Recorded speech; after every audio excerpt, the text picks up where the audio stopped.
computer, admit grain, and we are cooking. Bina, we are cooking. We are cooking. We are cooking, good looking. Sorry, say it again. I said we are cooking, good looking. Yes, okay. Yes. Soul being Hello, lame. hello, Soul hello, being hello. lame. Yes, hello and welcome everyone. Welcome and hello, Sil. Hello, Bina. Hello. Yes, Oh, that hello, was nice. Grain. That was Hello, nice. Grain. Hello, Yes, hello. hello, Oh, Grain. Hello, yeah. Sil Hello, and Pinky. Oh, you were Ursula. saying grain, not brain. Oh. Yes, yes, and yeah, yes, yes. We are Pinky and the Brain, and I'm we would just all being want to. opportunistic. I'm just being opportunistic. You Yeah. are, you are, you are, and we are Pinky and the Brain here. Right. Okay, I can only be Yeah. Pinky But for virtually. no, for a change, I was being you said hello, brain. So I thought, oh, that's nice. I'm not Pinky today. Although I like being Pinky. I like being Pinky. Yes. Yeah. Anyway, another day, another exciting day for capital R reading of what we are doing almost every day now. And yesterday we had so much into this, and then Yes. after that we were discussing few things, and Sil shared that these characters are like multifaceted diamonds, and they have multiple aspects. And yes, Mm. sometimes we can see like, okay, yes, this aspect is like me, not in totality, not entirely, but yes, a few aspects like, okay, this side is like a bit, I can relate, I can feel some resonance here.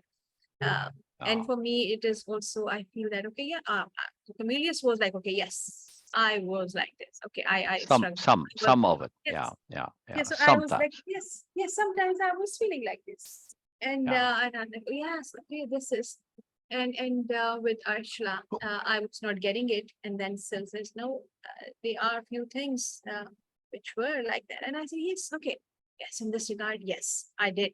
Uh, I can say that I have something to relate with, that I just grabbed this opportunity. And when I saw, and it is not limited to Way of Impeccability and Moreness project only. Mm. Whenever in our life, when we see the opportunity, we cannot be disrespectful towards the gifts from the Yeah. universe. Yeah. Never. It is Never. every It's the most. opportunity, Yeah. every opportunity is a Yeah. gift from the Yeah. universe. Yeah. And Yeah. how can Yeah. you be disrespectful? How can you not Yeah. acknowledge? It is Yeah. like the swing is coming on towards me, and can I not jump and grab it? Exactly. I have to Exactly. leave everything Exactly. behind. We Right. all are Why? like extroverts. Yes. Why is Mhm. this so important? Sorry, Bina. I know you're doing a recap, but I do want to zoom in on this point. Why Yes. is it so critical that we give the gifts from the universe full, complete, and utter respect and appreciation and acceptance also? Think of it this way. You sending out gifts to somebody, pick anybody at random, yes? And you're Yes. sending these marvelous, fantastical, magical, profound gifts, which you know for a fact Hmm. are valuable, useful, profound, awesome, necessary, fantastic, Yes. and useful gifts. Right? You know these are good gifts, and then who's that? Oh, UPS, post office. Oh, what do you want? Oh, I've got a return package for you. Oh, I sent those gifts Oh, out to Bina, and she's like, oh no, I don't want it. Hmm. All right, well, I'll send a few more. yes. Yeah, you got another return package. Really? Seriously? Yes. What are you gonna do after a while? Well, I guess Bina don't want Hmm. gifts. Okay, well, yeah, I don't want to be rude. I don't want to impose my gifts on Bina. If she doesn't want them, Correct. I'll stop sending them. Yes? Yes. Yeah. So therefore, Exactly. always, Exactly. always, always accept and use the gift. Because this is a gift that, it's like you on the internet, you connected and they say, oh, you can see, oh, they're using it. Right. So always use, otherwise you stop getting them. And these aren't gifts I mean, technically you can refuse it, but you never want to. You may not see the value of the gift now, but you will when you use it, you'll see it, if not fairly immediately later. I can't emphasize how important this is. I've seen people do this, and then the gifts stop, and then their lives change. Yeah. It's a big, big, big deal. I mean to emphasize this. I Yes. mean Yes. to scare whoever's hearing this. This is now I am doing like a public service announcement. This is Sol and Bina's PSA here, right? I'm emphasizing what Bina was sharing. I want to do this because what Bina's point here is about this. The gifts is a massively profound point. Yes, it's a huge deal. It's a massive deal. All right. I just wanted to emphasize that. Please keep going, Magical Mm. Bina. Please keep going. Yes. Thank you so much for this. And when you mentioned that, and this is the only time I feel that I guess it's a Bible quote that do unto others what you want to do for yourself, Yeah, something like yeah, this. yeah. Do unto Forgive me others and as you excuse would me if have them I'm not do unto you. remembering it But right. no, you had it Yes. right, but we change it around. We change it around. Yeah. Okay. This is the time I feel that this quote is appropriately just precisely Yeah. putting in. If you don't like your gifts being disregarded, not acknowledged, not accepted, not actually being really apply it or use it uh, fondly, use it used respectfully. Don't do this with the gifts of others. You don't want to No, do this, especially the no, gifts from the universe. Okay. exactly. This is the time I feel that okay, I don't exactly believe in or uh, I don't completely agree with this. Like okay, do for others what you want to do.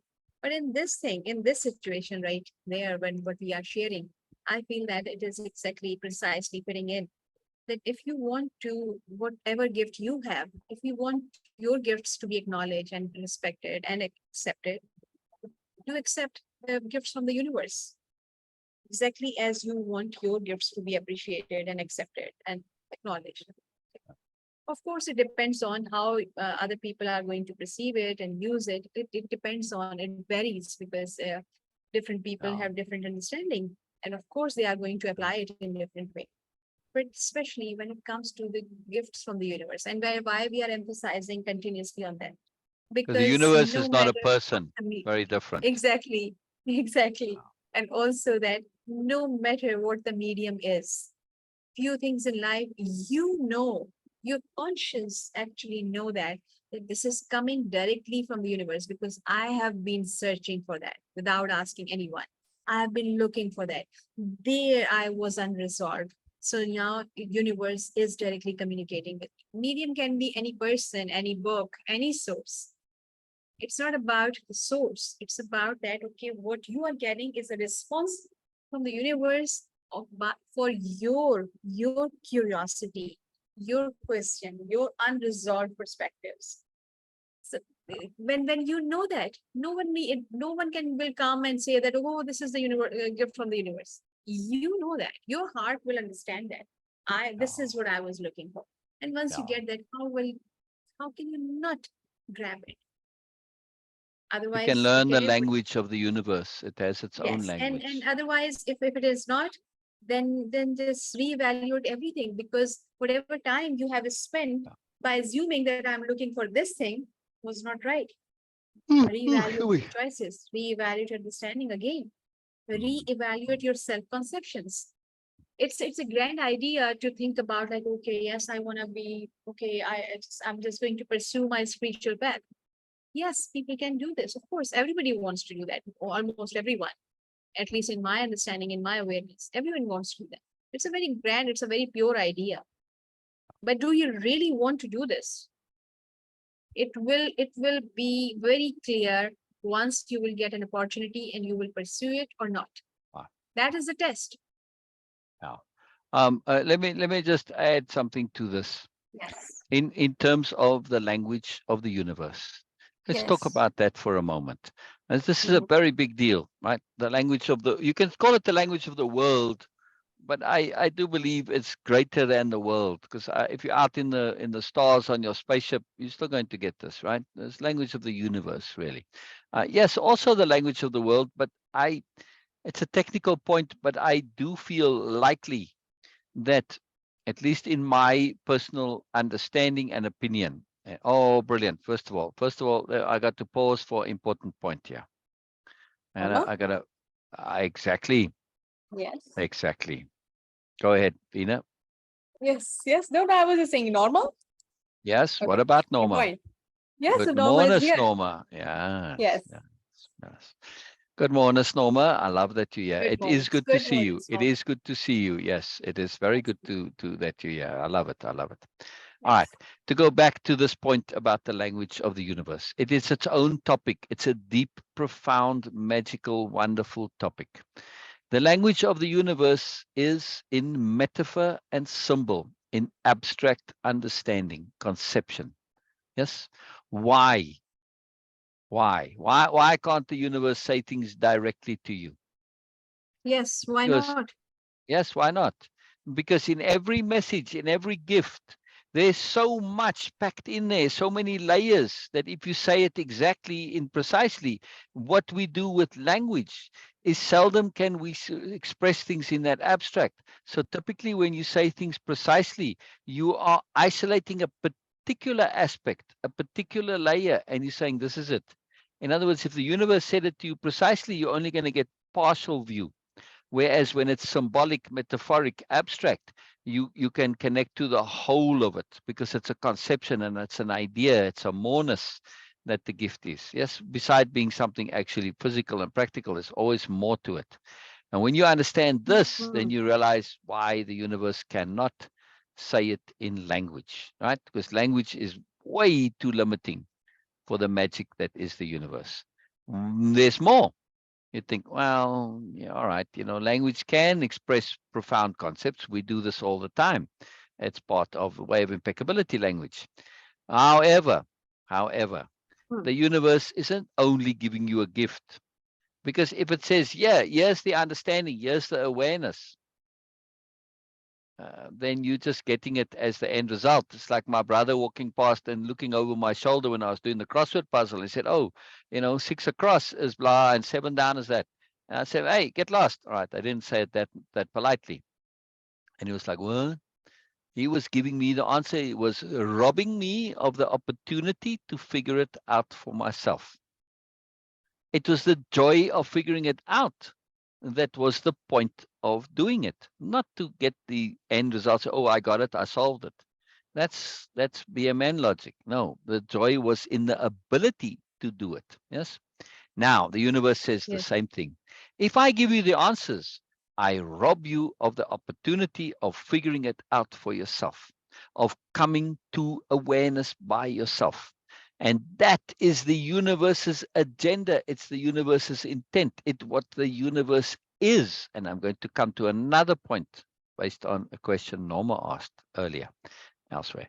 And we'll get to that. Now, that's why the universe doesn't say it to you directly, because then it's giving you the answer. And it doesn't want to give you the answer. It wants to give you a little bit of a puzzle for you to finish. Yeah. And this puzzle Yes. is the magic that is everything. Now let's be aware of how this works. Yes. Whenever, that's Yes. why the universe speaks in this way. It's deliberately been a bit of a puzzle so that you have to put it together. You have to think. In other words, you have to make that effort to own it, to make it your own and say, I have determined this means this. That's choice. That's deliberation. That's intent. That's you taking a stance. You aren't easily going to say, I take it to mean this, because that's, without having done research, without diligence, without thoroughness, without scrupulousness, without impeccability, in other words, that would be a very arrogant statement. And since you can't be arrogant, the universe is forcing you to be thorough, scrupulous, conscientious, and diligent, and to do your research, to look at the thing from multiple perspectives, and to think it through to the end. Yes? How genius is this from the universe? Yes. Genius, genius, absolutely incredible. This is the moreness of the universe. There's always moreness on top of moreness, right? So you say, oh, but why can't you just tell me directly? And most people don't get it, right? They don't understand why. There's a very, very good why. I wrote a post about this.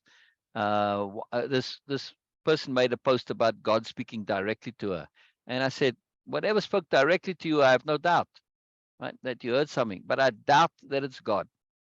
And this is why I said so. I said, and the post is called "Why God Would Not and Could Not Speak Directly to Us." Now, of course, there's always potential exceptions, right? Who knows? But in general, the universe, God, whatever, they won't speak directly because then you are limiting, and it's so easy to get the direct statements completely wrong.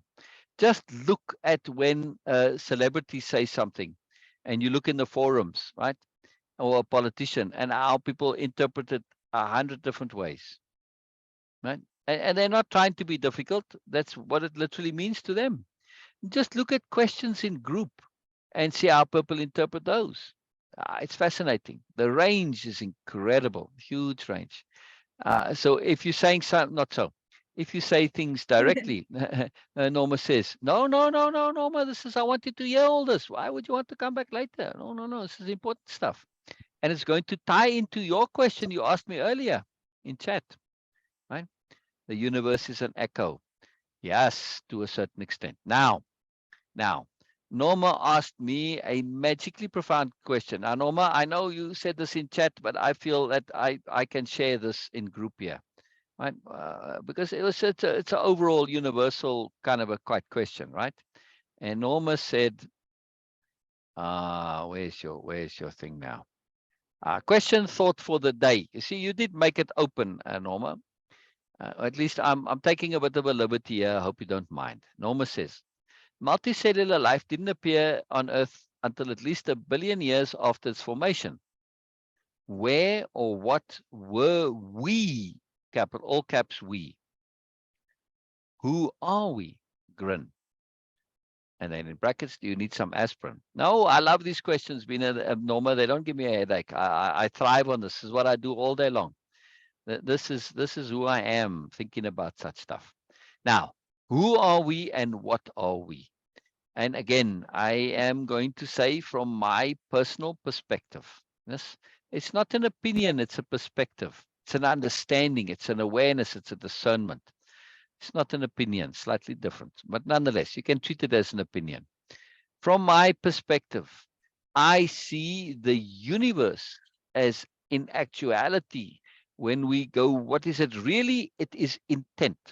We know already from science that the universe is energy. Yes, that Yeah. everything ultimately is energy. What we see as matter is just coagulated energy. It's energy that's been formulated into a particular way. But there's nothing magical about this. I mean, you take whatever you got in front of you and you burn it, for instance, and well, what happened to it now? Okay, you got some ash there, and then you got energy. Yeah. Right. So what we have, and even that ash can be converted into energy. We just don't exactly always know. Yeah. But hold on now. So now I'm saying what we think of as God, or anything similar, any deity or the universe, in the end, it's all energy. And that energy, though, isn't just a mindless energy. No, that energy has an intent. It doesn't necessarily have mind like we think of mind. Yeah, because that's so small. Yes. But if we think of God or Allah or any deity or the universe as intent, capital I, all caps intent, now suddenly things make sense. Now we see this, and at least in my personal perspective, I see it as at some point that this intent became aware of itself. In that moment of self-awareness, it's realizing it kind of knows, it's aware of everything, but in a subconscious way. They're not a clear, direct way. It wants to know itself fully, consciously, clearly, deliberately. This is where we come into it.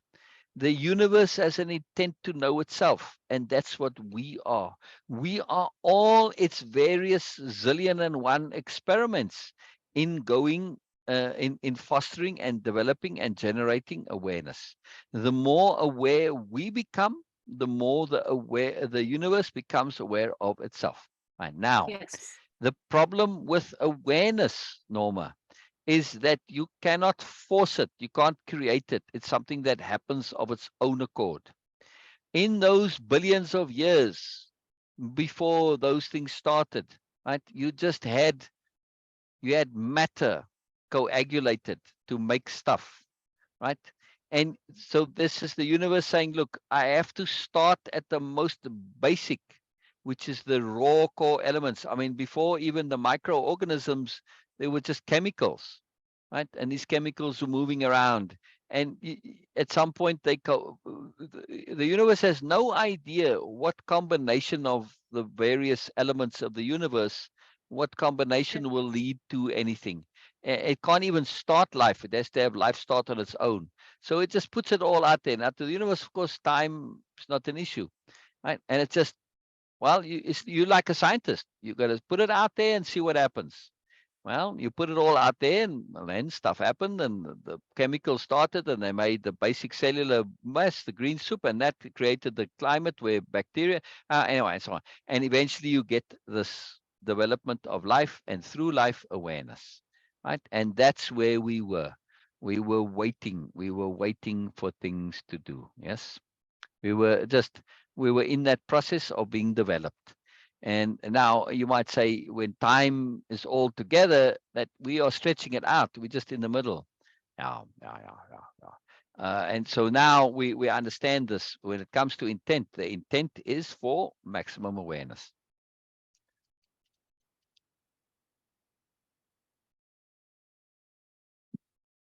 How cool is that? Yes. Does that make Yes. sense? Does that make sense? Norma, does it make sense to you?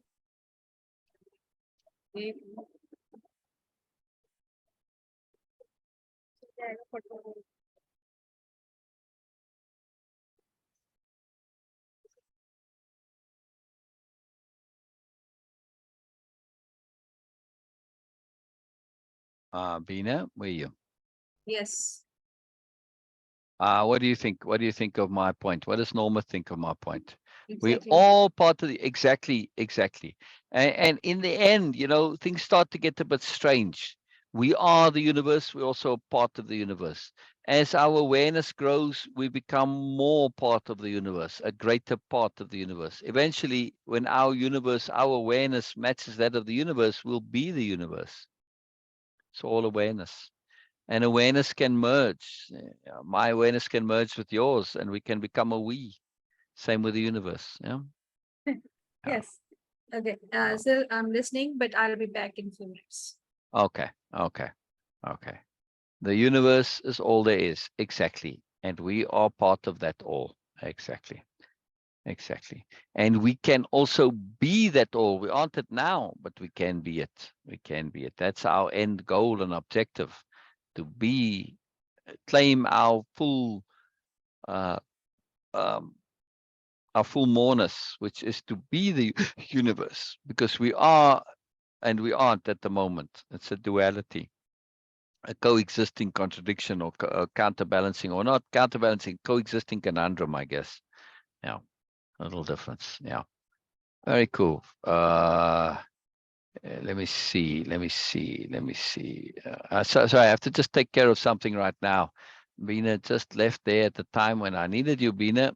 All right, I'll be a second. Somebody asking me about a product, and it's a good regular customer. So I'm sorry for the distractions here, but these are important. I ain't got one. Ooh, ooh.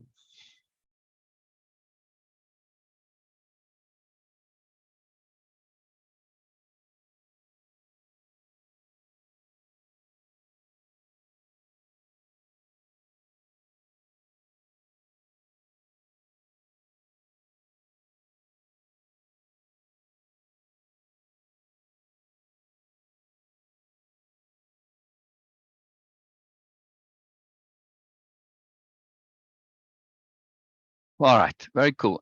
Norma, does that answer your question to when you were saying what are we, what were we?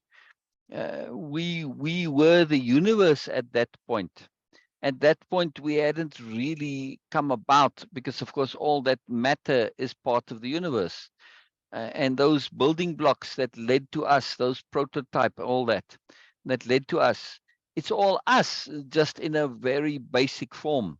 We came out of that, but what we came out of is the universe. Yeah. So in that time when we weren't us as we know ourselves now, we were just general universe, but unaware universe, aware that it is unaware and wanting to be more aware. The intent of the universe is to know itself and be aware. This is my postulation. Yes. Now, I'm postulating this or hypothesizing. If you take this as a hypothesis and you start look around at how life works, that very quickly, oh, wow, okay, I see, yes, it works. Yeah, yeah. This is too fantastic. Yeah, this is too fantastic. Yeah. And it's really exciting when we look at this. Very, very, very exciting. Very exciting to understand that, how this all works. And when we take these type of hypotheses or postulations, it's very hard to, of course, prove it. But when we see every single thing in life, uh, when we look around us, when we look at it through this lens of the intent of the universe is to be more aware. And we are part of that mechanism. Thus, everything that happens in my life, when I understand it through the lens of, oh, why did that happen? Typically, we have very petty ideas as to why it happened. If you answer that why it happens with, well, to enhance and develop my awareness, suddenly it's like a duh. Now, that whatever happened might not be particularly nice, but it was certainly good in the context of development and enhancement of awareness. Now, suddenly life makes sense. And does it matter if my hypothesis, my postulation is actually true or not?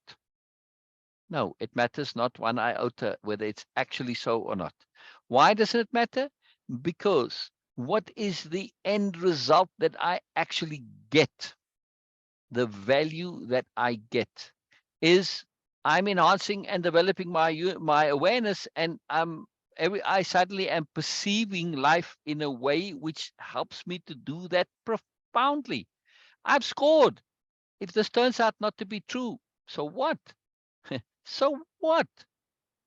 I've still gotten my awareness to be enhanced and development. That's valuable to me, whether it's true or not. What do I care? My awareness has been enhanced. Am I in some virtual reality game from the future?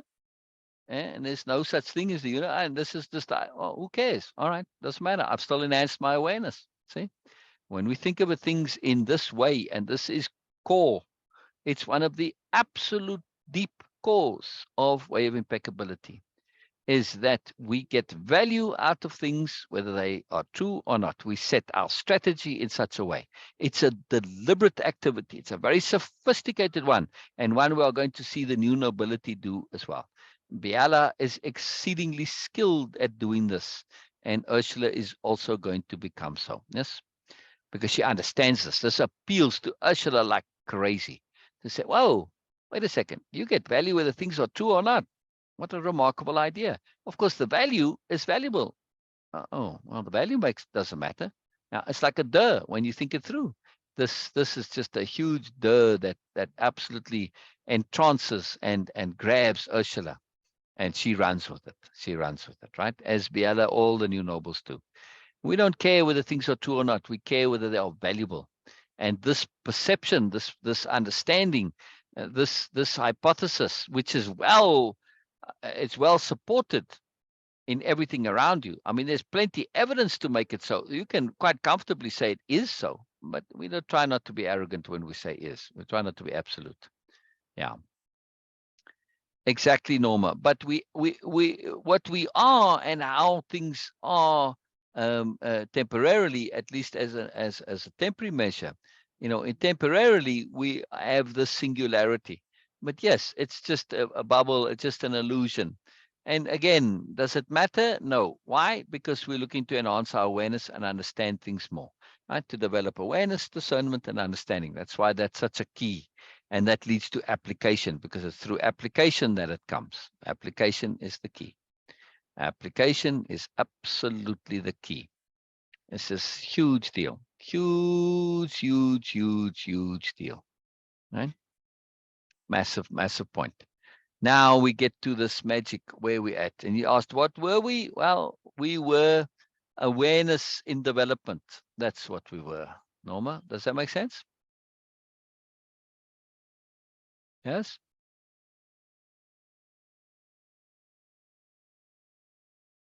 As the universe is. The universe is awareness in development. Yeah. Yeah. Yeah. It's good for conversation. Yes. Yes. Exactly. Exactly. Wonderful. Wonderful. Wonderful. And the value is, because the more aware we are, the less problems we have. Very simple. Right? The more aware we are, the easier it is for us to survive. Right? The more aware we are and the easier it is for us to survive, the easier it is for us to evolve. Yes? Very simple. Very simple. Very, very, very simple. Yeah? It's a very easy way to live. Now, of course, enhancing and development of awareness. Yes, on one hand, it's simple. On the other hand, it is profound. It is a lot of complexity and moreness involved. And it's very thrilling, very exciting, very wonderful thing. Yes, very, very cool. And this is what we're doing now. In other words, what we're doing in these lives, the sharing, right? Like I said, sharing of an alternative paradigm, simply making a distinction, making an awareness, making an emphasis on an alternative being an issue. This is raising and enhancing and developing our awareness right there. I try not to say raising. We cancel that. Enhancing is a better word than raising. Raising is levels. Enhancing is just, well, if I enhance my shirt, all right, I'm not raising its level, and I'll put a little pin on it, or I maybe put a whatever. It's just an enhancement. Right? It just makes it more useful, more fun, etc., etc. Now, when we look at this in the context of what we're doing here, we'll see we're doing tons of things. Every single focus is about raising our awareness. Capital R reading, it's discernment. The point of discernment is to understand the levels of things, to be more aware of the full range of complexity and moreness of things, right? And understanding, same thing, enhancing and developing your awareness for the purpose of application, because when you take all that and apply it, there's an extra awareness that comes from application. And in that application, you make whatever you acquired, you make it real. That's really now where it adds to your awareness, is in the application, not in the knowing. And that's just data, right? The application makes it you. That's when your awareness goes more. Everything we do is towards this end. That's why it doesn't matter who watches these, Norma. It makes no difference whatsoever. Well, at least not to me. Yeah? And it shouldn't, because this is about this awareness, precisely to be part of divine energy, Norma. But what does that mean, to be part of divine energy? I know you keep saying this, and I get it, Norma. And I mean, I'm with what you're saying. It's not like I'm saying anything different. But we have to say, I'm part of divine energy. How do I make this work for me? Through raising and enhancing my awareness. To simply know that I'm part of divine energy, does it make me feel different? No, not really. Right? It's a nice idea. But I need to learn how to mood manage and energy manage so that I can feel that divineness. Actually be part of that divineness. Yes, I may technically be it, but I want to deliberately be it so that I can feel the full value of it. Yes, that's what I mean by application. That's where the awareness comes in, so that we can use and get value out of these ideas and understandings. Yeah, you see how wonderful this works, Norma? Why the application is important? Simply having these ideas in our head, this knowings, they don't mean much. They don't mean much because they don't change how I feel. I've got to feel it. I want to feel that thrill of the divine. I want to feel that reverence of the divine. I want to feel that sublimeness, that profoundness, that exhilaration, that rapture, that bliss. Yes. All those superlatives. I want to feel them. Yes. Yes. We can say the universe is a hologram. Exactly. It's energy put into real form. Just a very, very thoroughly, very super high quality hologram, right? I mean, most holograms, you can put your hand through it. Well, these holograms are real, like on the holodeck on Enterprise, right? In Star Trek. Those holograms, it was a hologram deck. It was called the holodeck, right? But they were 3D, they were real, they could affect you and you could affect it. That's how the universe is. A physical hologram. Yeah, very powerful. Very, very powerful. How cool is that? Yes, Norma? That cool? You like it? Very exciting for you? Norma? For you.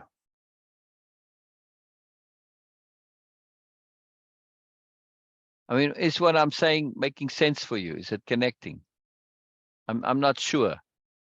I'm not sure if I'm succeeding in my communication. I am keen to communicate this, and you know, I'm not asking you to agree. I just want to know if you understand. Yeah, I'm not sure yet. Yeah, and that's why we, at least on Nobelia, they don't just say yes, I understand, because how do I know you actually understand? You have to sort of explain it back a little bit. Yeah, yeah. So give me some indication that this makes sense to you. Very exciting, Norma. Very exciting stuff. Yeah. Oh, you lost me in the point, or lost the? Did I drop my sound? Lost as an internet connection lost.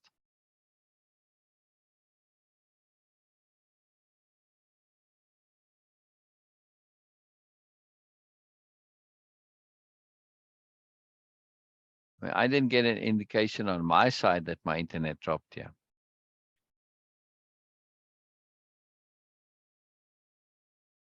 Ah, it was the billions of years. Yes. Yes. I explained this before with time. Really, our perception of time is time made linear. Signal dropped. Right.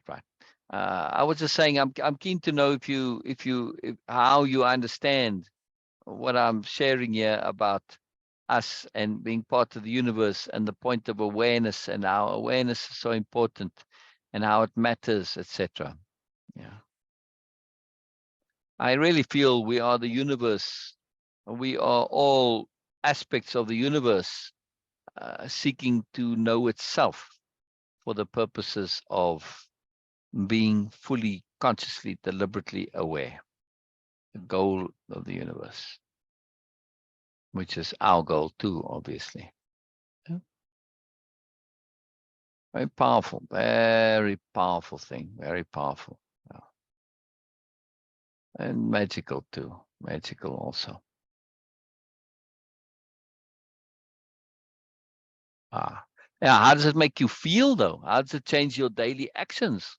Yes, I mean, if we believe our purpose for existence is to enhance and develop our awareness, what are we doing about it? Believing is one thing, feeling is quite a different thing. A lot of people, like, for instance, take the concept of hell. A lot of people say, well, I believe in hell and I believe in heaven.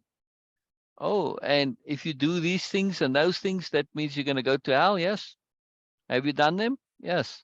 Did you do them while you were believing that you're going to go to hell if you do them? Yes. Well, what difference does your belief make to your actions? None. Yeah. So believing is not enough. We have to act on stuff. If they believe in the way that they believe, like when you put your hand in a fire, you're going to burn. That's more than just a belief, right? You don't just believe your hand is going to, you know it. If you knew there was a hell, there's no way in heaven that you would ever do anything that might risk you going there. Not possible. And there are people that feel that way about it. So beliefs, we have to be very careful with beliefs. Typically, they don't make much difference to our behaviors. Yeah. Exactly. The universe is already perfection. We are simply enhancing our awareness so that we can be aware of the perfection that's already there. We are experiencing these different perspectives in order for us to see the whole. Yes, exactly, Norma. Very important point. Very important point. Yeah, very important point. Very big deal. Very big deal. It's an exciting point. The key is, what are we doing about it? We all part, yes.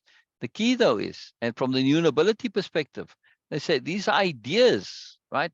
On Comelius's world, they discuss these ideas all the time, right? These ideas, these beliefs, these conceptions, blah, blah. They go into it in real detail, but it stays as ideas. It never gets to be real. Why? Because they don't act on it.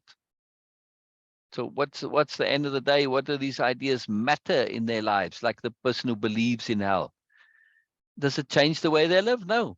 It matters not one iota. They'll think it does, but that's just their ego. Oh, no, doesn't matter. Doesn't matter. Does not matter one iota. Yeah.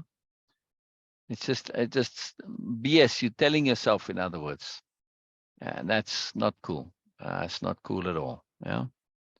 We got to be real, people. We got to be real. We got to be real. And that means action, doing something, learning how to think, learning how to feel. Because if we don't learn how to think, we're going to struggle with learning how to feel. Yes. And if we don't learn how to feel, we're going to struggle with learning how to think, to work together,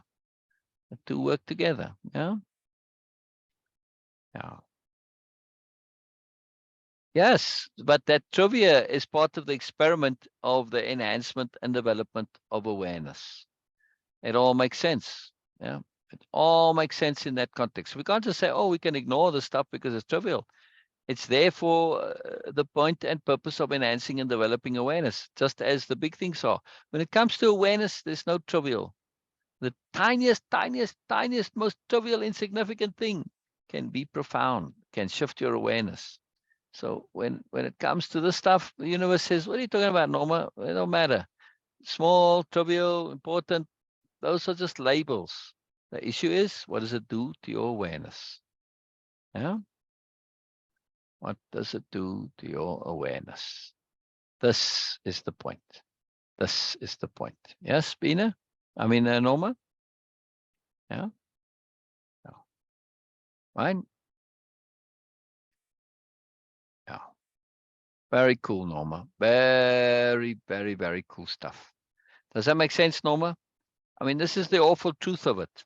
The awful truth that most want to avoid is that they don't want to say, I've got to do something. I'm cozy. My life is nice. I don't want to make effort. I don't want to be having to deal with stuff and think. And they believe it to be onerous. And this is the saddest misconception, false belief ever. Yes, this idea that thinking and exploring and raising awareness and changing how you feel and learning to deliberately feel, etc., they believe it to be onerous. What a sad waste of life. So they just get stuck where they are and they don't do anything. No, nothing changes in their lives. They imagine stuff changes, but does it really change? No. Yeah.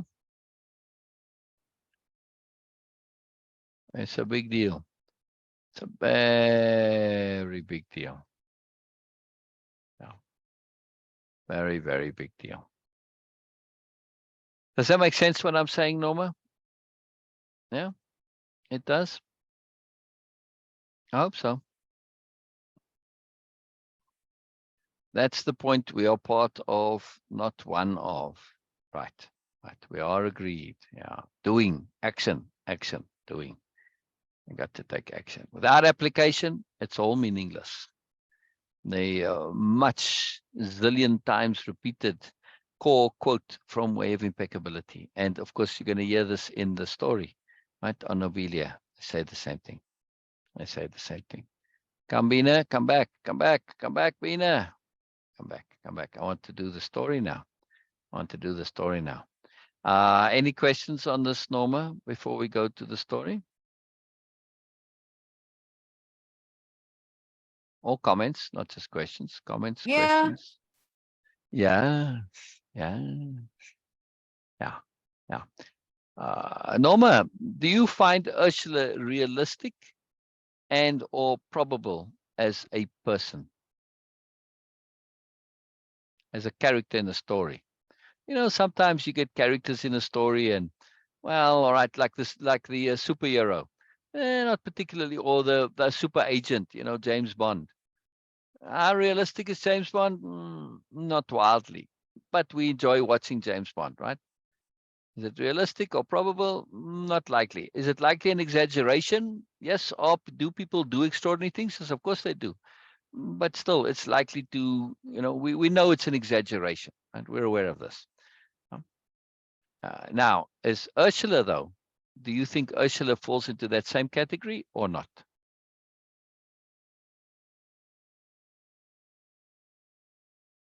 I know what you said, Bina. You said you do find Ursula realistic and probable. Because Yes. we know Ursulas. Now, does that mean we know people who are like, you know, United Nations Secretary General or President? No, not necessarily. Well, you've met some people like that, but I don't, right? But nonetheless, we know people that might be Ursula before she was that, right? Like your sister Amy. Yeah. In the right Yes. circumstances and with the right, they have that same mindset underneath. It's not the specific details of their life that makes them Ursula. It's the deep character. We certainly know Comelius. We've all been Comelius at one point or another. Right? This is what makes these people realistic, is that we've all been them. Not in their entirety, but at, you know, in some instances, some particularities. And that's why Ursula is realistic. And, you know, Ursula is, on some surface, she's like an extreme. And I wanted to make her an extreme.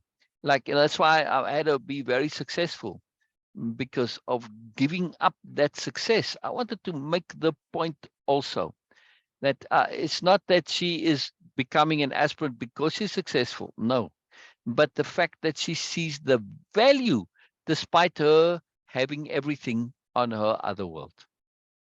I really wanted to make the point that when we pay attention to what Nobelia is all about and what the new nobility are all about in terms of their greater intent, there's no comparison. No matter what you can think of in the regular type of ordinary superiority paradigm style realities, nothing compares. Nothing. Yeah. There you go. Exactly. Norma says, I think Ursula is real in our minds, but I know it's a story. Exactly. Because Ursula is you and me and Bina, and we are also Comelius. We are also Biella. At least we strive to be Biella. We are parts of Biella. Biella is like all of our mourners put together. Yes, we take a bit of mourners from Bina, but the mourners from me, but it's all of that mourners in one package deal, right? Biella is all of our mourners all together in one package.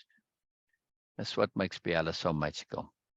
Yes, exactly.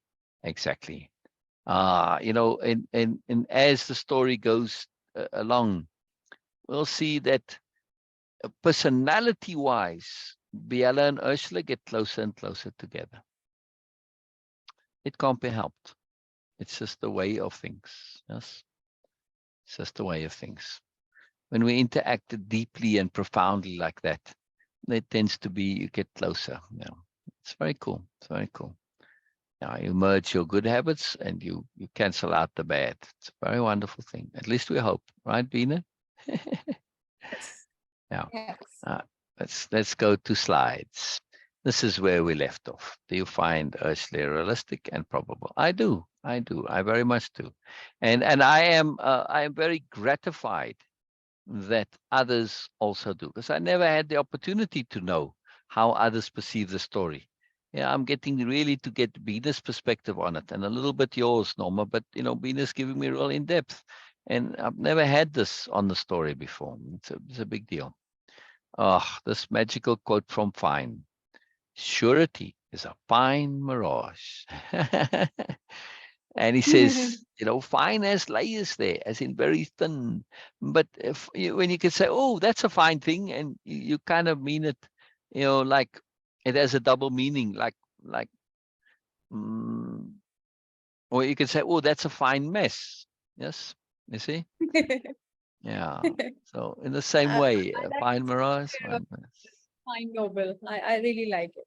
Oh, fine is great. He does come into the story a little bit later. He's a character, it's not just there are other new nobles that I might quote that aren't in the story, just like a general, but he is actually in the story. Actually in the story. We get to interact with him.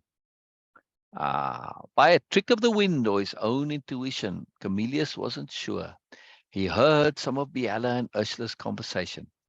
Almost retching. I was going to stop there because there's a moreness to this. Right now, when I was writing the story, I was sharing it with my friend real time in Messenger. Yeah, and I'd write and I share it to him. And so this part where Ursula says, "I want to not just be a noble," that he had no problem with. But when she says, "I want to be noble," my friend reacted, and this was his reaction. He actually wrote that, right? I put in by a trick of the wind on that, doesn't matter, but he wrote this almost retching at the thought. This is his reaction to this, and the rest of it here. Yeah, he says, could anything be less noble than believing oneself to be noble? This was my friend sharing this. He could not grasp this concept, was not in his mind at the time. Right? And the reason that I say here by a trick of the window his own intuition, because I need a mechanism by which Comelius is now part of this conversation, because uh, in my conversation with him, he wrote this, right? He wrote, this almost makes me, I don't know his exact words here, I may have done, or he may even have wrote it that way. But he certainly said, he did say retching at the thought, right? And could anything be less noble? And he wrote this. But now I have to find a way for him to be thinking about it on his own, and also a way where Biella is responding to it, because I'm responding as Biella. I mean, this is what I typed at him.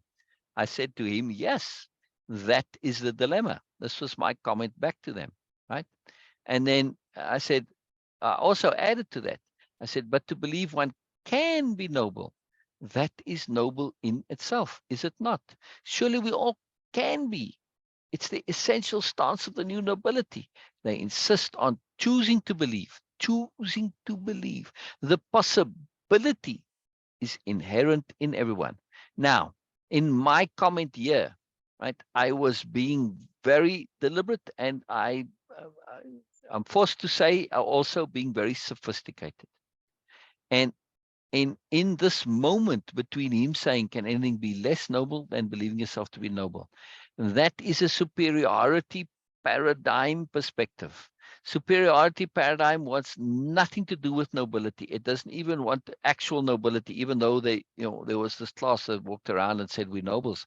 But actually, really, no. Why? Because it's bonus goodness. And when you are profoundly self-interested, narrow, short-term, doing bonus good stuff, oh, this is like the worst punishment ever. It goes completely against that logic, right? So he was thinking in that paradigm. And in that paradigm, this was an abhorrent thought. And he's been taught that. But then when I came and brought all this moreness in, he was like, oh, right? And he doesn't say, that updates it, as Ursula would. So, yeah, I have to rethink this, right? I have to update here. No, he says it's paradoxical. This is his way out of saying, I was actually completely and utterly wrong. Right? Biella's comments invalidate his perception here, but he doesn't want to let it go. So he says it's paradoxical. It's his way of squirming out of it. Yeah. But I'm stopping on this point by the trick of the window's intuition. This enables me in the story to have Comelius have a conversation with himself, but also be responding to the comments that I made, which now become Biella's comments, right?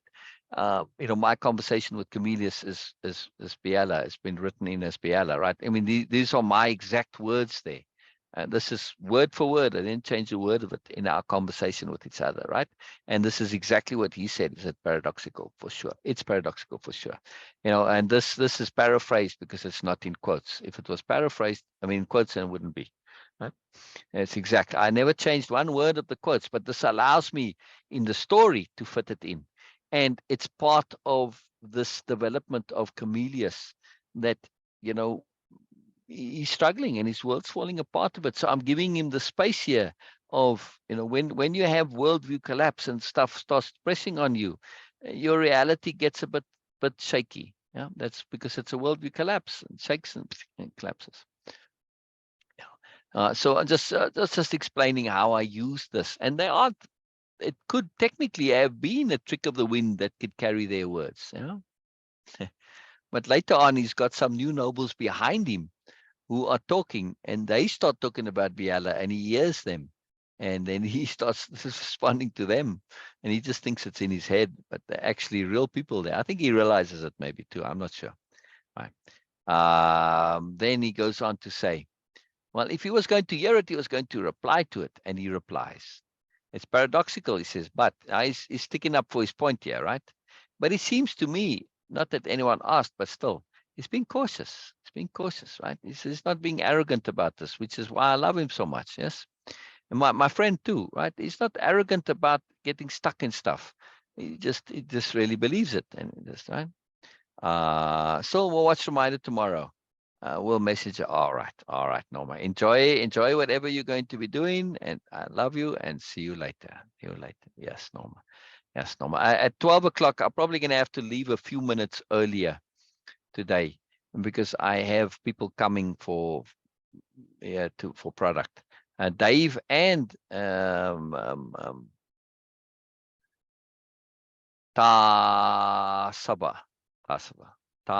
He says Tasaba coming later. Anyway, just so you know, Bina. So we'll stop a little earlier, like 10 to we'll stop. Or wherever's appropriate, just so that I have some buffer there. And so Like Comelius goes 11. on. Well, it's 11 now, yes, but I mean 10 to 12. They're coming at 12, more or less. Yeah, both of them. Okay. So I'll just stop a few minutes earlier. Yeah, that I'm ready for them and all that. Comelius says, but it seems to me, and look how cautious he is here. Not that anyone asked, but still, he wants to share his opinion, but he's aware that if he kind of just puts it out there, it could be perceived as defensiveness or arrogance, right? And he's not that. He makes an effort to be. It seems to me that you cannot be noble if you know yourself to be noble, just as you cannot be innocent if you know yourself to be so. Both of these two beliefs I encountered as a child. And yeah, those exact beliefs, right? Those exact ones. It's a common thing that's out there, right? Well, this is what defines innocent, is being ignorant of being innocent. And it's one of those things that people put out there and it seems, well, okay, they don't really think about it. Why does that have to be so? Just because it's generally so doesn't mean it has to be so. This is a faulty logic that we typically do. We assume because things are generally so, then they're always so. Or even worse, that they have to be so. Just because it's always so, also doesn't mean it has to be so. Yes. And this is, when you think it through, well, why can't I be innocent? What does innocent mean? Does innocent mean naive? No. It means having purity. Yes. A belief in goodness that's untainted by awareness of negativity, for instance. Yeah. I can go on into innocence, but it's going to be a long story. Yeah. So why can't I have this deliberately? Sorry, just want to interrupt you here Yeah, because please. I think that very important thing for me. Just having that trust in the good intent is innocence. It's not Exactly. naive. Exactly. We can be innocent and not be naive at the same time. We can Exactly. deliberately hold our innocence. It is a sophisticated skill to do. It takes a much sophisticated management of emphasis. Yes. Yes. We're going to de-emphasize that, and what we don't want to, that negative, and emphasize this. Now with innocence, yes, technically you could say, all right, but I do feel we can be, although it's a debate. It's a debate, and it's a wonderful ongoing debate. But with nobility, we absolutely can be deliberately noble. No doubt about that. No doubt Noble. about that. Noble, yeah, noble. This is not the same as innocence. Innocence. You could say, well, if you de-emphasizing it, then you are aware of it.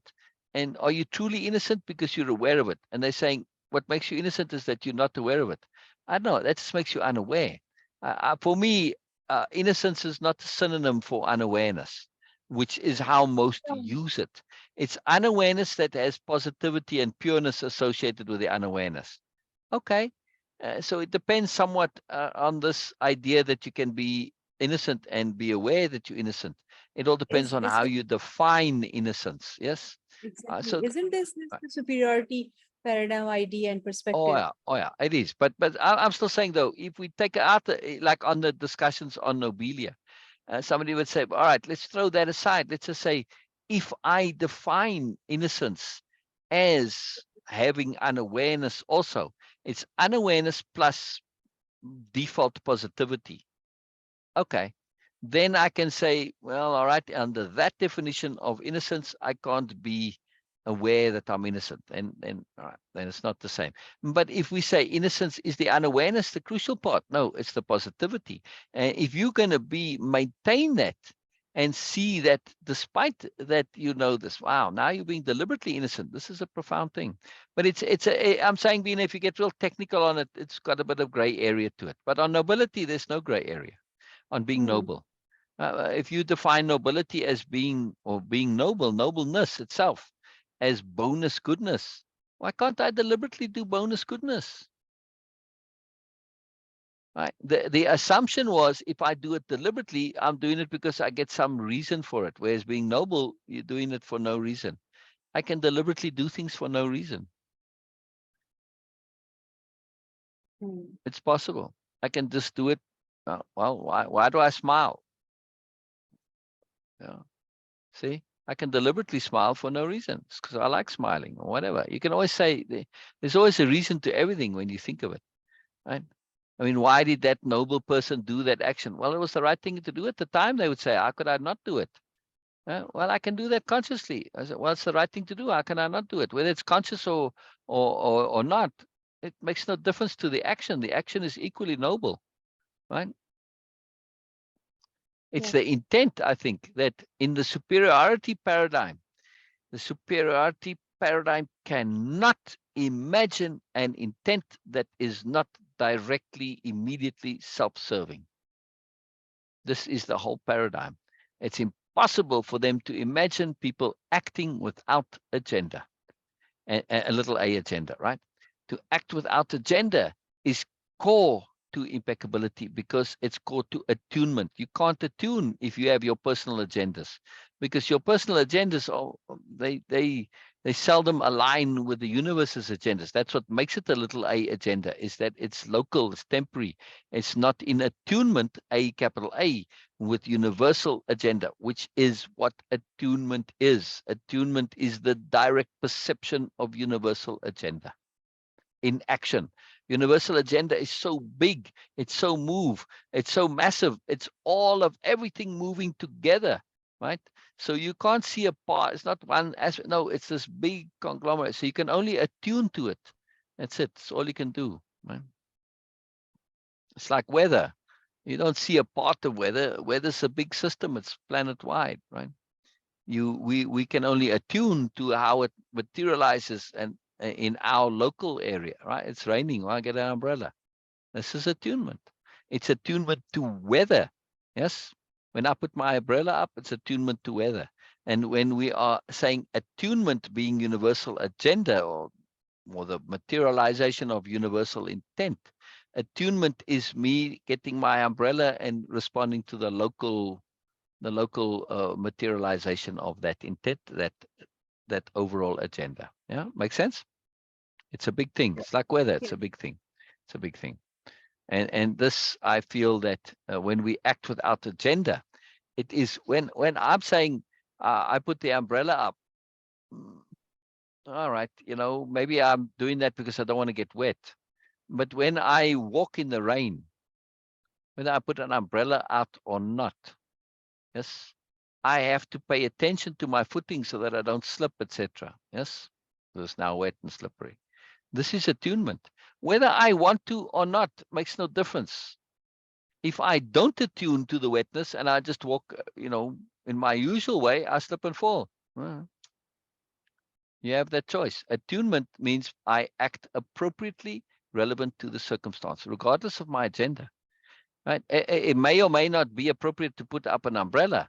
I have choice there. Right? If I want to stay dry, then it's appropriate. If not, I'm reacting. But this still has some me deciding what's appropriate. Well, all right, I guess it's me deciding it's appropriate not to slip and fall and hurt myself. But is that now really a choice? No. See? So some things, of course, you can slip and fall and hurt yourself, but it's not really a choice. And when we understand this, the universe and attunement becomes kind of a duh. Yeah. And particularly when we say, oh, it's enhancement of the awareness. Ah, brilliant. Thank you, universe. I will pay attention. I'm learning how to walk in. I'm learning to pay attention to my walking. I'm learning to pay attention to my walking and where I'm going and to think, etc., etc. Right?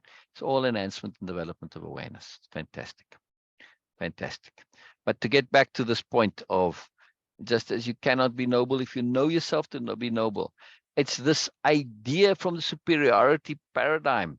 It's one of the ideas that they want to foster, because the superiority paradigm, what we come to believe, our morals, our mores, our idioms, our expressions, and there's a lot of different words, sayings, aphorisms, all of this stuff, right? All of those, who do they come from? They come from BMNs. In other words, those who have put themselves in position of power, leadership, influence.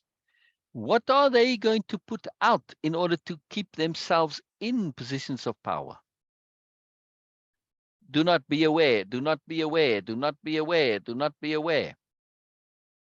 Now I say, wow, to be innocent and noble, these are great things. Yes, they are wonderful things. But if you're going to be aware that you are innocent and noble, you can't be it. So don't be aware. Because you want to be innocent, you want to be noble. But don't be aware. You can be noble and innocent all you like. This doesn't affect them. But awareness, this does affect them, because it makes you realize how horrible they are. And saying, what are you doing? Trying to pretend you this and that. And, meanwhile, you're just exploiting us, taking advantage of us. Well, there they go. They're out of power. See? So they anti-awareness in every possible way you can be. And look at the subtle subversion of this idea that you cannot be noble if you know yourself to be noble. It's anti-awareness. If you look at the common thread in the superiority paradigm, it's anti-awareness. Yeah, thinking is hard, thinking is difficult, thinking is onerous, thinking is a pain.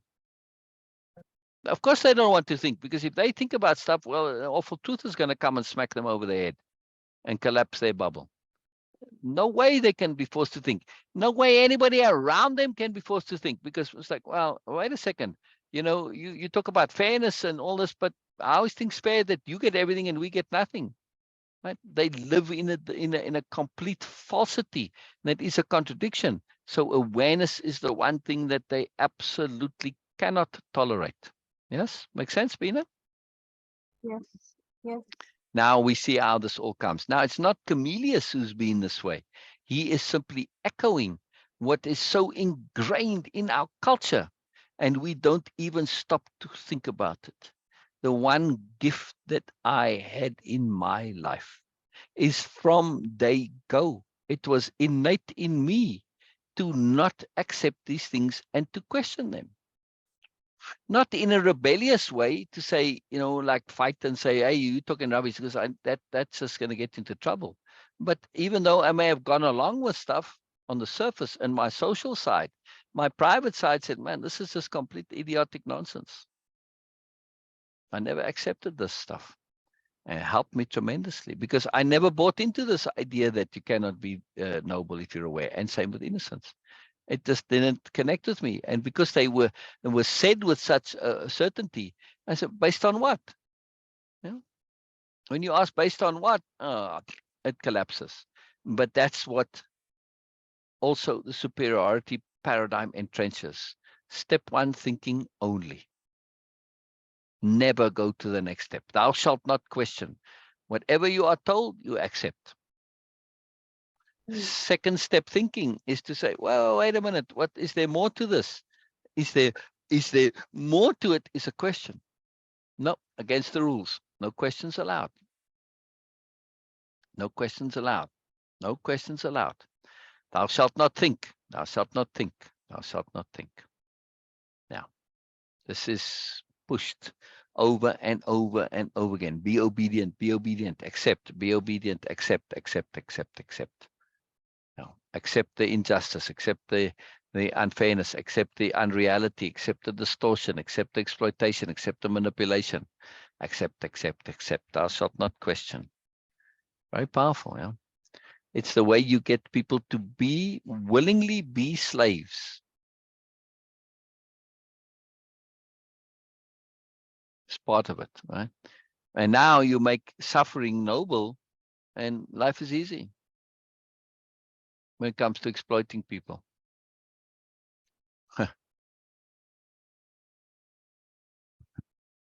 Yes, that's absolutely a huge part of it. Came up a reply, a huge part of what here? Let's go back here. I think that the truly noble are those who have thoroughly seen and understood their capacity to be ignoble. What he says before that, right? You can't be noble if you know yourself, because such knowledge entails its opposite. And he thinks it through a bit. I think that the truly noble are those who have thoroughly seen and understood their capacity to be ignoble. And this is a personal statement. Comelius has done many ignoble things in his time that he believes to be ignoble. Now, ignoble doesn't mean illegal or wrong, just selfish, self-centered, self-serving, maybe a bit mean, nasty, etc. Ignoble, right? So ignoble doesn't necessarily mean criminal. It's not the same thing, right? Well, it doesn't mean criminal, right? Criminal is a separate subsection. Your ignoble act certainly can be criminal, but not necessarily so. So ignoble by implication means not noble, but it kind of ig is like you could say like contaminated, yeah, in a way. Right? In other words, if I do something that's purely for my own selfish, like physical pleasure, for instance, and or I exploit somebody and it's not illegal, but I'm taking advantage of them, those are ignoble actions, right? BSing, lying, it's not actually criminal to lie in general. You can go around telling lies all you like. In certain instances, it can be criminal, but in general, not. But certainly is ignoble. Yeah. So he's done all of this stuff, right? Be jealous, be selfish, be spiteful, whatever, right? Stuff like that. He's done that in his life. So he has this, but now he says to be truly noble. I think that the truly noble are those who have thoroughly seen and understood their capacity to be ignoble. And in this, he's touching on the truth. He's working it through. And this is why the new nobility understand the superiority paradigm thoroughly, right? Because when you understand the superiority paradigm, you also understand that, of course, you have the capacity to be that way. And you just because you have the capacity, you don't want to fall into the trap of that capacity being actualized. Yes? Yes. This is what happens in the superiority. That capacity gets actualized, emphasized. The brain is trained to run in those routes. And now you're stuck in the ignoble. The superiority paradigm is the exact epitome of an ignoble paradigm. That's another nice word for the superiority paradigm. An ignoble paradigm. It's a thoroughly ignoble paradigm. Does that make sense what ignoble means, Mina? Yes. I'm emphasizing because you said it was a new concept for you. And now it's like really clear, yes, what ignoble means. Yeah. Yes. Ah. And this is a very, very sophisticated point that comes. This is the genius of and magic of Comelius. He can be so deep and insightful and profound, and at other times right next door to it also miss it. But that is kind of working through it here, which is fantastic. But the key difference is he's come to understanding, but there's no action. So it doesn't change him. What he Yes. does, his actions are really what matter. All his ideas and knowing don't change his actions. That's the difference between him and Ursula. Action, action. Right. So he says, I think the truly noble are those who have thoroughly seen and understood their capacity to be ignoble. And then, yes, that's absolutely a huge part of it. Right. Now, this is again me replying to him. But I don't want to keep saying it's Biella in that trick of the wind. So just make it another voice here. Yes, that's absolutely a huge part of it, came a reply. And why Biella? Because now I was writing to him, right? And this is my comments to him. And I'm talking about Biella in the third person, but I have to put it off as this is a conversation, right? And why Biella put off accepting being an official new noble? Because the new nobles see themselves as perpetual aspirants. It's a vital part of their psychology. Yet they are realists also. There's this inner belief system of the aspirant used to prevent the ego and the outer access and the outer acceptance of reality. There's this inner belief system of the aspirant used to prevent the ego and the outer acceptance of reality. A sophisticated maneuver, but that's the new nobility. Innocent and sophisticated all at the same time. They're extreme students of themselves. Through this intimate knowing of all their own foibles, they're able to have an excellent understanding of others. Through this intimate knowing of all of their own foibles, own nonsenses, own ignobility, they're able to have an excellent understanding of others. I see that now, Comelius said to himself, this perpetual aspirant stuff. He didn't get it at first, now he is. I see that now, Comelius said to himself, this perpetual aspirant stuff. He went inside himself. Sorry, just one more thought. Maybe being good is all in the intention, not the action. What do you think of that statement, Bina?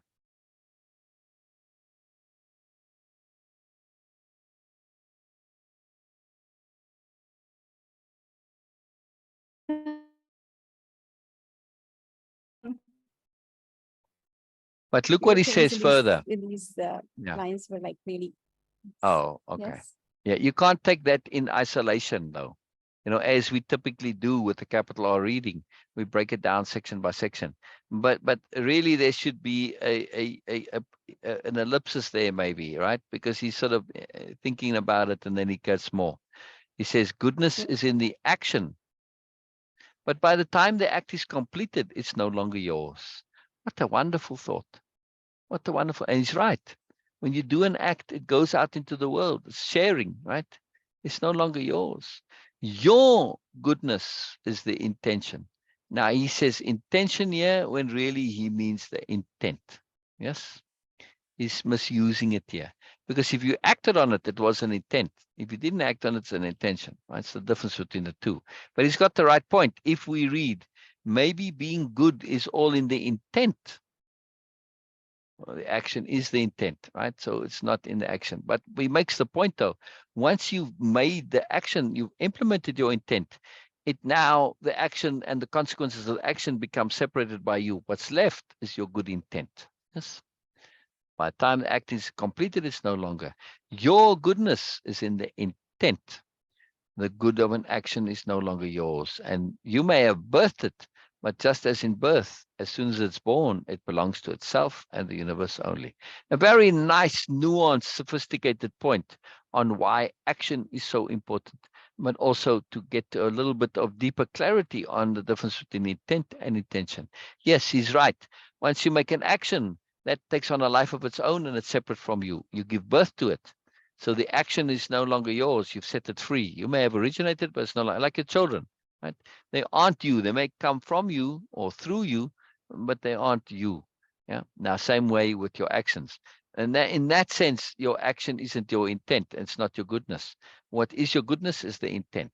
And that's why I keep saying intent to goodness is critical to understand this and pay attention. It's not our goodness that's the issue. It's our intent to goodness that's the issue. Yeah. It's a subtle distinction, but it makes a big difference. And this is why. Yeah. Okay. This is for me very interesting. Okay. Oh. Being a Muslim here, and I was reading in Quran that it says that uh, Mm, human, of course, they do have thoughts, and thought process is not uh, it's not limited, or it's not fixed. Of course, it mm, is mm, seems random, because mm, you can think of anything. It's like, okay, it's not fixed thing. And in during the time, of course, you, people may have some good thoughts and some bad thoughts also. mm. And and they say that all your good thoughts will be counted as your good deeds, but all your bad or negative thoughts will Mm, not be considered unless or until you take action on it. mm, mm, mm. What you are saying here, that your goodness is actually in the intent. It's like being good is all in the intention. It makes sense and connectivity to what Quran was saying, that what you are thinking about things, like it's an intent. But when you okay, let me be more precise. The Mm. exact word, like when you intend to do something good or and positive, even even if you are not able to do that, it will Mhm. be counted and considered as something, a good action, even if you are not able to. So it's all in intent. What a profound point. Oh, oh, It's oh. and if you have some negative thought, of course, human mind is not limited. It can think of and things can come. But if you're not taking action, then it will not be Oh, counted as negative. Nothing. oh. It It's means it. that Oh. yes, that intent is the real core of things. It's in Christianity too, but people don't recognize it necessarily. Definitely must be, of course. Not as intent, Yeah. but as, for instance, in the commandment, "Thou shalt not covet." Hmm. Now, covet is a very particular intent, but it's saying that the right to covet is to want something that belongs to something else, right? And that's not yours to have. Like it says, "Thou shalt not covet thy neighbor's wife, nor thou shalt Yes, thou covet his maidservant or his daughter." It doesn't say right. anything about coveting your neighbor's husband. Like, well, that doesn't apply to women; it only applies to men. Like, okay. Yeah. No, it's Never not like that, even but thought that this inappropriate. But anyway, but my point is, it's coveting, and coveting in this sense has that libido aspect to it, right? yes. Okay. But Okay. you can covet your neighbor's car. That's very common that people covet their neighbor's car and want it for themselves, right? But coveting is very specifically, you have an intent that you want it. And it's saying there's no action involved. You're not actually doing anything. You can covet all you like inside your mind. Nobody will even know it necessarily. Or, you could. So what difference does it make? But it's religion saying that this is about negative intent, inappropriate intent, not good. Yeah. It's same point, just made in a longer roundabout, less sophisticated way. Yeah, That it's a very detailed concept of sin and good deeds in Islam also, like all other religion. exactly. So it was in the context of that too. Yeah, But are actually, well, you are bringing that into this intent, yeah. and connectivity. We have Mm. a word for intent is niyat. Say again. Okay, and niyat, Spell Niyat. It is niyat. niyat. What a wonderful Yes. word. What a Niyat wonderful word for means intent. intent. Yes, niyat Oh, means intent. And the saying is innamal a'malu binniyat, means all your actions dependent or will be considered with- by your intent. mm, Yes, I'm not.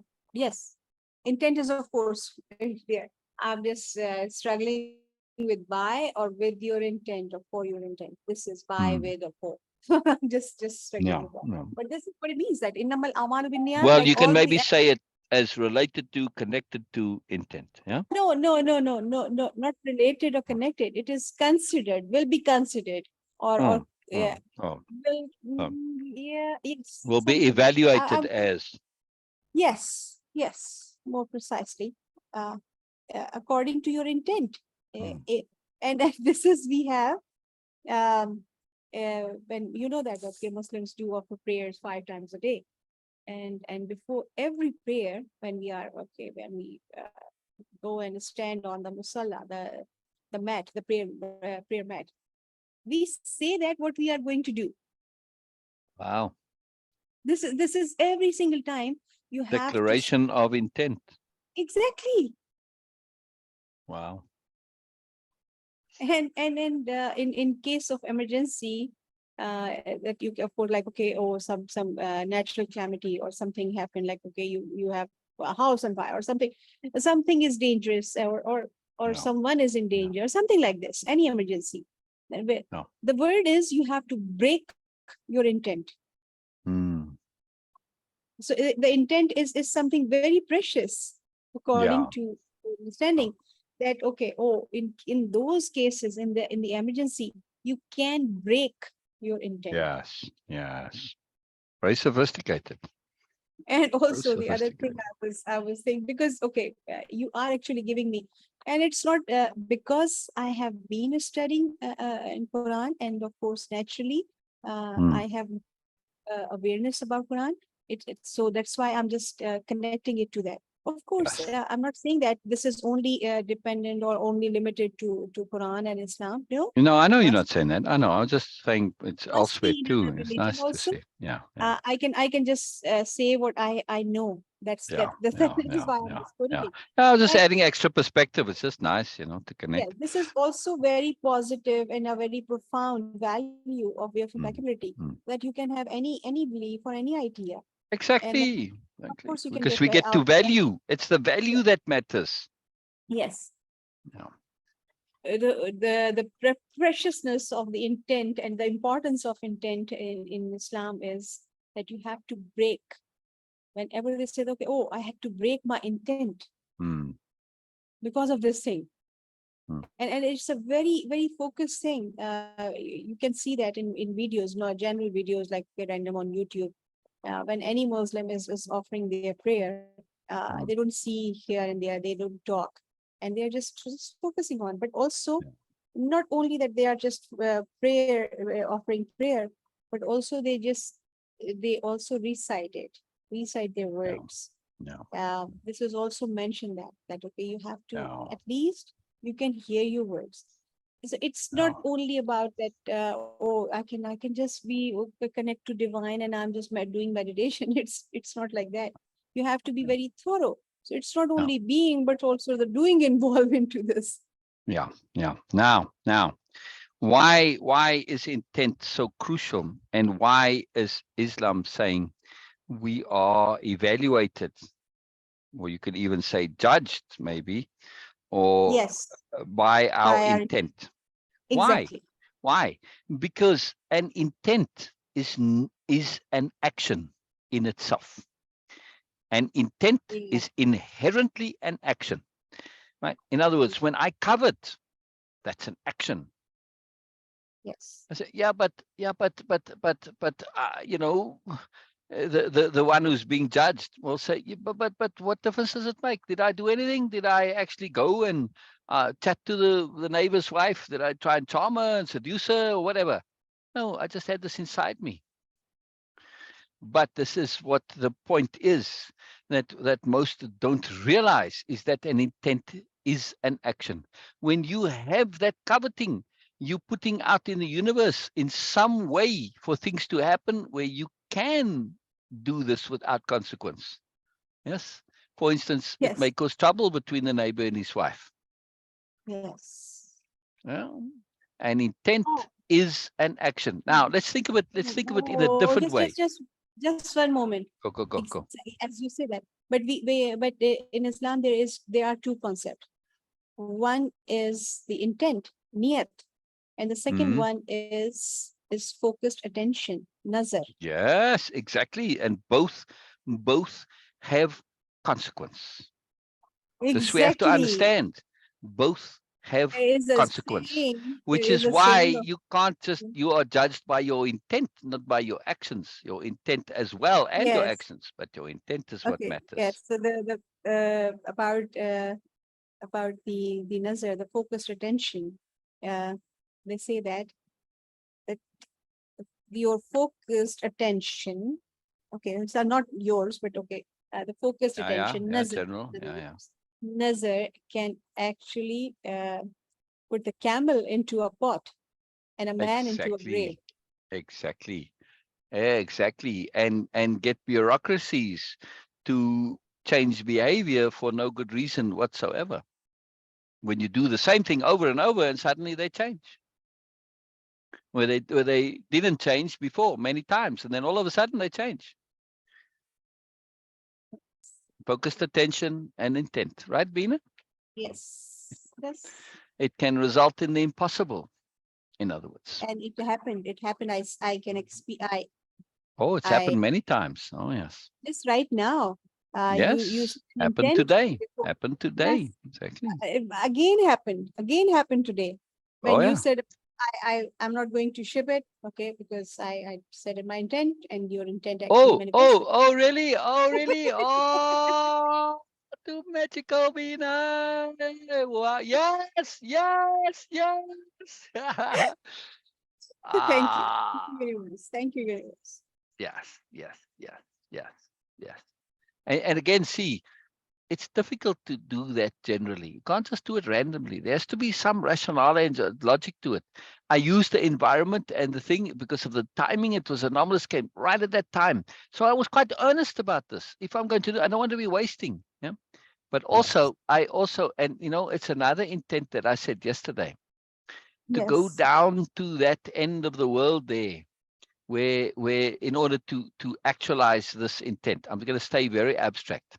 In order to actualize, I have to go into a physical part of the world. That physical part of the world is where somebody is. And they said, oh, come and visit me. And I said, yes, I will.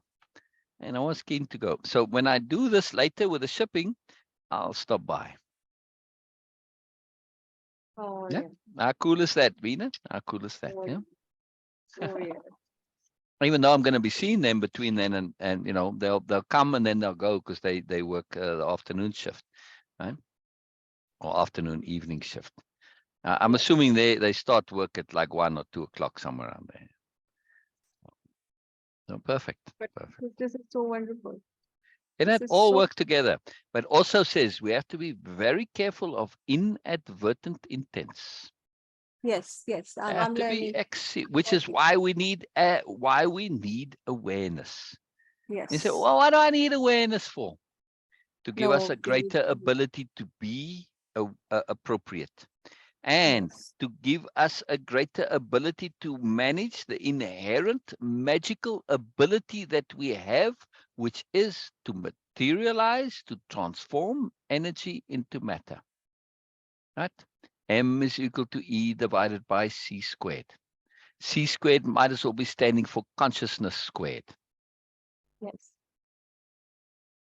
Yeah. Yes. Consciousness squared, awareness, right? Massive, detailed, sophisticated awareness. We have this ability. It's like a raw power. But man, if you go around having magic, and if you read fantasy stories and magic, right? This is like a wild, they call them wilders usually, right? A wilder, whereas natural magic, but they don't know how to control it, and all sorts of that, and they just basically cause trouble because they don't know how to manage and cause it, right? So they typically very discriminated against and looked down upon, being a wilder. You're untrained. Yeah. This is the same thing. We are all wilders when it comes to intent. why we need awareness. For instance, if I need to be paying my attention, not just focused attention, that's intent, but I need to have the ability to pay attention that I don't inadvertently intend things, which happens all the time. I see it all the time, and I experience it myself all the time.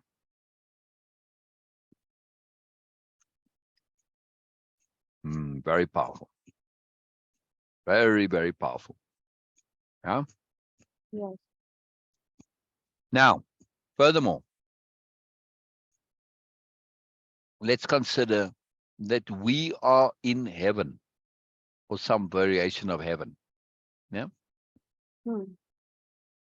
And we say, somebody comes and says, hey, I want in. Look at my life. I've been a good person. I never did anything bad. But we know in heaven, we have access to their thoughts, their intents. So you never actually acted on any of your intents in a physical way, but you had all these horrible, bad intents. You coveted and you were resentful, angry, whatever. Yeah. Do we want you here in our society? Nope. No, sorry. No. Oh, this is so. Nobelia. Somebody says they want to be an aspirant. Their intent is what counts, not how they've lived. Of course, that matters too, but their intent is the issue. Yeah. It's why in Ursula, why I wrote that section so specifically, so detailed on the difference between wanting to be a noble and wanting to be noble. Biella perceived that intent in Ursula when she said that at that time already, right? She said before that already, she discerned the issue is whether she wants to be more or not. When Ursula said, I want to be an aspirant, it was very clear that she wants more. Like, duh. More because of the implications, the consequences, she has to let go, be etc. Right? But she could be seeing being a new noble as one step up, like as even a higher level of hierarchy than being the president of a world. And in certain perspectives, absolutely it is. Of course, not to the new nobility. Huh? Yeah. Are we our intents? Yes, we are. And we absolutely are. Yeah, absolutely are. Now, my point is, if Ursula had the intent to be a noble only, and it was for the wrong reasons, right? Maybe she wasn't at that point aware enough to know that she wants to be noble, and some other aspirant may not have gotten there yet. But that's why Biella said, and. The and wasn't only for the purposes of bringing out Ursula's Moreness and getting her to be aware of why. It's also a check from Biella. If she failed that test,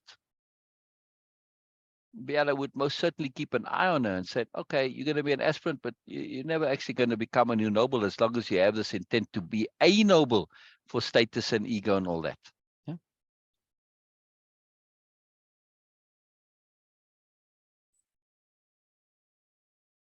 Likely she wouldn't last long as an aspirant either.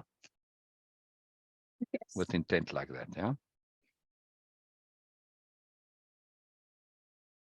Now, it doesn't mean that somebody won't be taken on, but there needs to be a sincere wanting of more.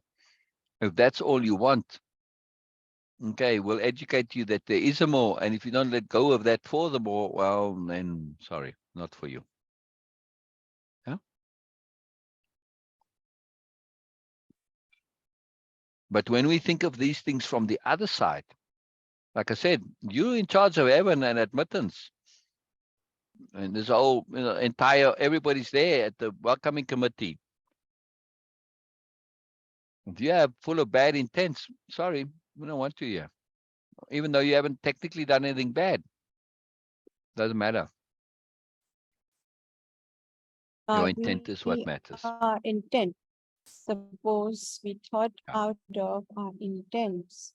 Does the thought count? Yes.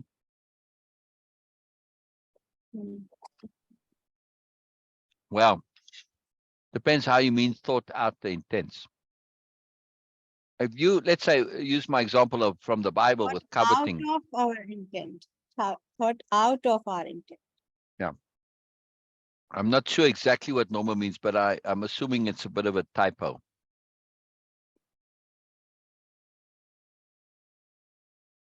The of is just thought out our intents. The of is extra there. Right? I assume. But anyway, yes, Norma, the thoughts very much count. That's the whole point of the not coveting. But if you mean if we thought out, like as in thinking it through to the end, that's not the same now. So, all right, so I covered my neighbor's husband.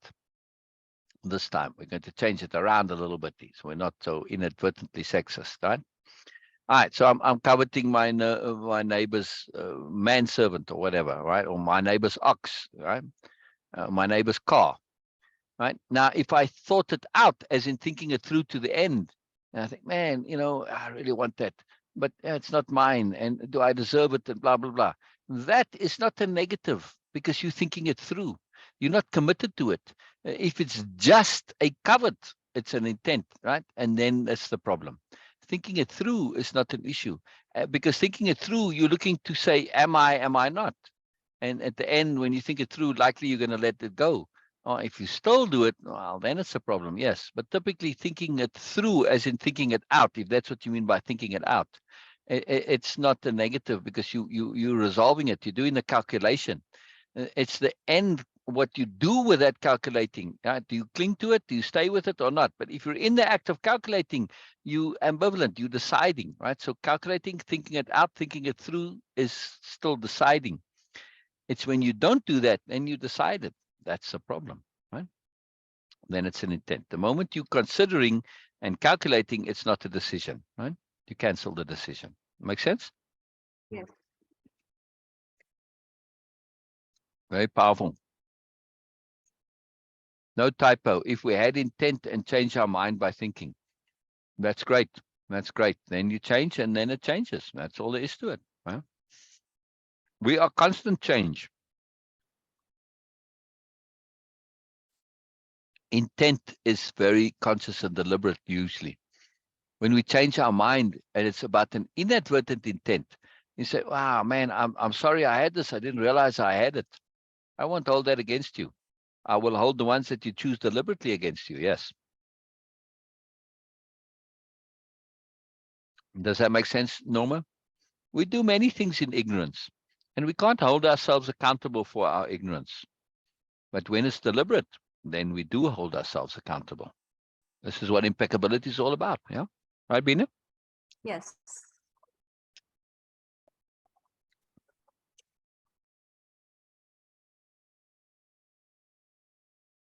Deliberate is an intent. Yes. That's So why it's living deliberately is so powerful. Yeah. yes. Okay, Yeah. yes. It's almost a time, and we will say bye for now for today. Hang on, before we go. Yeah. Yes. I just want to check with Norma if this has resolved your question. I don't want to leave that unresolved. It's a very important point. All right, Norma says yes. Okay. Okay. All right. Well, such things are very critical to resolve now.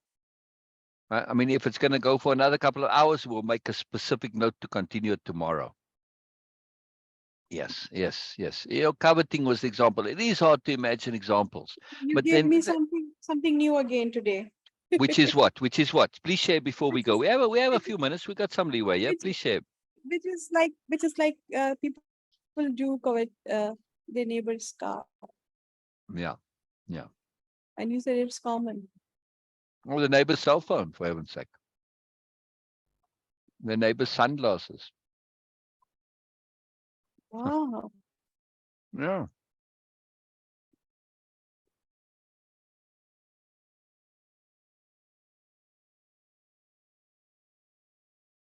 Oh, wow, wow. Their Okay, neighbor's looks, their neighbor's clothing, their neighbor's smile, their neighbor's charm.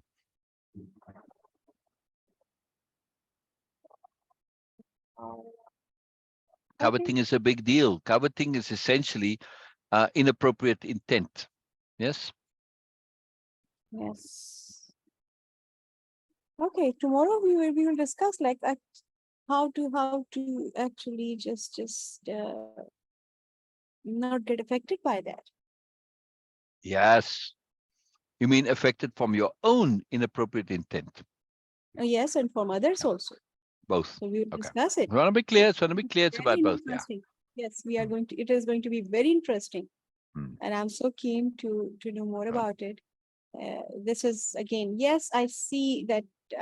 I have experienced that some neighbors, but I was just assuming it was like, okay, oh, it is just one person who is just randomly like, okay, yeah, it's not in a good shape mentally. So Yeah. this is how I was assuming that because he has been a trouble, a real serious trouble for us, and he is still, and but never thought of it that Bina, people make a can. note, please. Yes, Going about against the universe. going against the universe. Okay. For Wow. tomorrow. Okay. Okay. Right? Good. Coveting and inappropriate intent, and how these are, our coveting is in essence going against the universe. I'm going to connect that.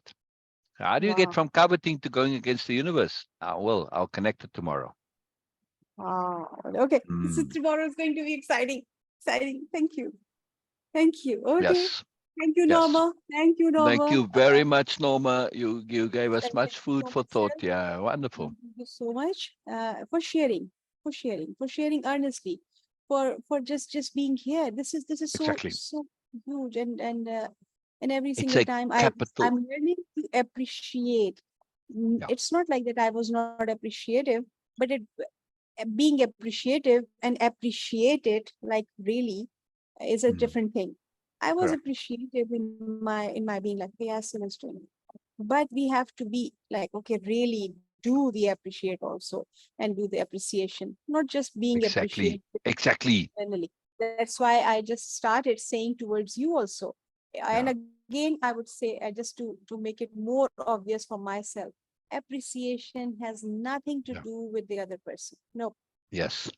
self has nothing to do with this. Either someone is doing that or not. And I am not giving anything to self.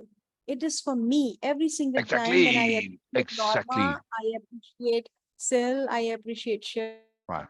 whoever is coming and they are Exactly. sharing, I appreciate it for myself.